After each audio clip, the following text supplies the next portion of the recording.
Okay sir.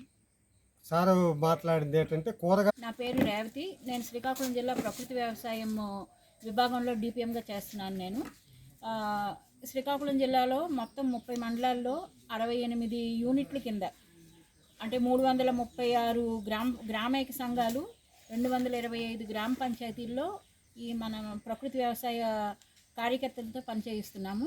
మేము ఇక్కడ ప్రధానమైన పంట వరిని ప్రకృతి వ్యవసాయ పద్ధతుల్లో అన్ని రకాలైన ప్రోటోకాల్స్ పిఎండిఎస్ వేయించడము, పిఎండిఎస్ నవధాన్యాల తాలూకా పచ్చిరొట్టనంతా పశువులకు వినియోగించడము, తద్వారా దాని వేర్ల నుంచి వచ్చే రూట్ ఎగ్జిడేట్స్ని భూమికి అందించి ఆ భూమిలో ఉన్న మైక్రో ఆర్గానిజమ్స్ని అన్నిటినీ వృద్ధి చేయించి భూమిలో సేంద్రియ కర్బనము పెరుగుదల అయ్యేటట్టుగా చూసుకొని వరి పండించడం జరుగుతుంది.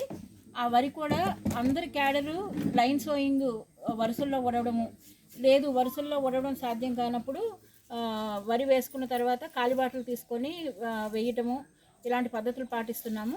అలాగే ఈ భూమిలో సేంద్రియ కర్బనం పెరగటానికి ఘన ద్రవ జీవామృతాలను కూడా కొంతవరకు వినియోగించడం అన్నది జరుగుతుంది. అలాగే ఎక్కడైనా పురుగులు ఉధృతి కానీ వస్తే నీమాస్త్రం, అగ్నిస్త్రం లాంటి కషాయాలను వినియోగిస్తున్నాము. తెగుళ్ళు కానీ వస్తే మారేడు పత్ర కషాయము, జిల్లేడు ద్రావణము, ఇలా పుల్లటి మజ్జిగ ఇలాంటి వాటిని వినియోగిస్తున్నాము. అలాగే పంటల్లో నాణ్యత పెంచడానికి పంచగవ్య, ఎగ్గమినో యాసిడ్ ఇలాంటివి వినియోగించి మేము పంట పండించడం అనేది చేస్తున్నాం మేము. అది వరి దగ్గరికి వచ్చేసరికి మనము హై రెయిన్ఫాల్ జోన్లో ఉన్నాం.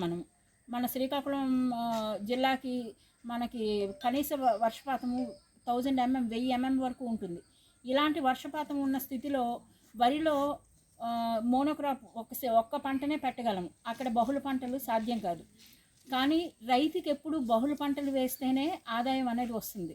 కాబట్టి వరి వేసే రైతులు ఒకవైపు గట్టు వెడల్పు చేసుకొని 5 అడుగులు గట్టు వెడల్పు చేసుకొని దాని మీద కూరగాయలు, ఆకుకూరలు, బహువార్షిక పంటలైన మునగ, కరివేపాకు, అరటి ఇలాంటివి వేసుకుంటే రైతుకి నిరంతరం ఆదాయం వచ్చే విధంగా ఉంటుంది. అలాగా మన దగ్గర పనిచేస్తున్న కార్యకర్తలందరితోనూ ఈ సంవత్సరం ఈ ఏ గ్రేడ్ మోడల్స్ని వేయటం జరిగింది. అలాగే తోటల్లో కూడా కొబ్బరి, మామిడి తోటల్లో కూడా ఈ పిఎండిఎస్ నవధాన్యాలు వేయించి అక్కడ కూడా సత్తువ చేసి కొబ్బరిలో కూడా దిగుబడి ఎక్కువ వచ్చేటట్లుగా చూస్తున్నాము. అలాగే జీడి మామిడిలో కూడా ఈ అనేక రకాలైన పంటల్ని ఇంటర్ క్రాప్స్ కింద వేసి అక్కడ కూడా భూమి సత్తువ అయ్యేటట్టుగా చూసి అధిక దిగుబడులు రావడానికి మా వంతు ప్రయత్నంగా మేము. నేను ప్రకృతి వ్యవసాయ విభాగంలో L2 డిజిటల్గా శ్రీకాకుళం డివిజన్ పరిధిలో పనిచేస్తున్నాను. అయితే మా గౌరవ డిపిఎం రేవతి మేడం గారు ఆధ్వర్యంలో మేము గ్రామాల్లో ఈ ప్రకృతి వ్యవసాయ విధానాలను రైతులకు తెలియజేస్తూ వాళ్ళ యొక్క విజయగాథలు ఏవైతే ఉంటాయో వాటిని మేము అందరికీ కూడా తెలియజేస్తూ ఇంకా మిగతా రైతులకు కూడా ఈ ప్రకృతి వ్యవసాయాన్ని విస్తరింపజేసే పనిలో ఉన్నాము. అయితే మేము ఈ సంవత్సరం మా యొక్క ఆమదవలస మండలం, ఈ చేపనపేట, నిమ్మతుర్లవాడ, జీకే వలస, అలాగే కొత్త వలస, పగరం ఈ గ్రామ పరిసరాల్లో ఏంటంటే క్రాప్ సిచ్యువేషన్ చూసుకుంటే ముఖ్యంగా ప్రధాన పంట వరి. ఈ వరిలోకి వచ్చేసరికి రైతులు సాధారణ పద్ధతిలోనే నాట్లు అనేది వేసుకునేవారు. మేము 2018 నుంచి కూడా ఈ ప్రకృతి వ్యవసాయ విభాగంలో పనిచేస్తున్నప్పుడు స్టార్టింగ్లో అయితే రైతుల దగ్గరికి వెళ్ళి ఈ సాధారణ పద్ధతిలో విపరీతంగా పురుగులు, తెగుళ్ళు రావటం, వాళ్ళు ఏంటంటే ఎక్కువగా ఈ యొక్క ఎరువులు, క్రిమిసంహార మందులు. Okay sir.